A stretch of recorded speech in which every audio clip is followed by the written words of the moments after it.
Now, I want to start with Johnson and Johnson.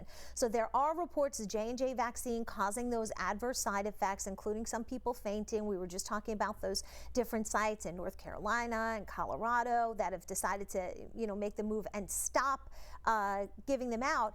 So I guess the broader question is for people who've already gotten that shot saying, uh-oh, is there something wrong? Yeah, no, this is an excellent question, Elizabeth. And people ask those questions. When I get the vaccine, what do I have to worry about? And then maybe more importantly, when do I have to worry about these things? So the reactions that we heard, the fainting, the feeling dizzy, feeling nauseated, those are reactions that we are seeing, as mentioned, in a small, less than 1% of the time with many of the different vaccines. But now we're hearing reports of J&J. These reactions tend to occur within the first 7 minutes in general, maybe 15 minutes. So these are sort of those upfront. So if you've already had your J&J and you're 15 minutes out, you're good to go from those concerns. So that's really good. And I think along the same, people, well, what about those long term? What about years down the road? The same thing. What we're going to see down the road, we're going to see right up front. Within 6 weeks, you see all of the potential long-term reactions with vaccines, and that's something we know from decades of experience. So, our studies show us that we're not going to see long-term effects. And if you didn't have an issue within the first 15 minutes or so, you've already had your J&J and you're doing well, great. And if anything, this just demonstrates how robust and how careful our surveillance systems are with regard to these vaccines.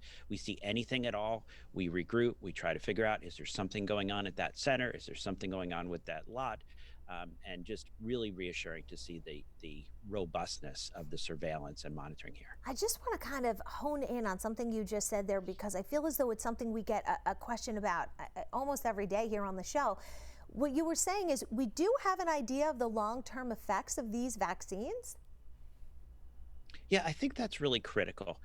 People ask that all the time, right? And scientists, we want to be like specific and exact, and they say, how do you know what's going to happen years down the road? The nice thing, right? We've been vaccinating for a long time. Vaccines are not something new, and I think Paul Offit has made this point many times: is every long-term adverse effect that we have seen with any vaccine through all of history is apparent within the first 6 weeks. That's why the FDA demanded 2 months of safety data. So we are well past that 6 weeks. Well, now in millions, we're approaching 1 billion people vaccinated so far. We're not seeing any issues. So I think we can really start to answer that question confidently, saying, no, there is no evidence, there's no signal here for long term safety issues with any of these vaccines. All right.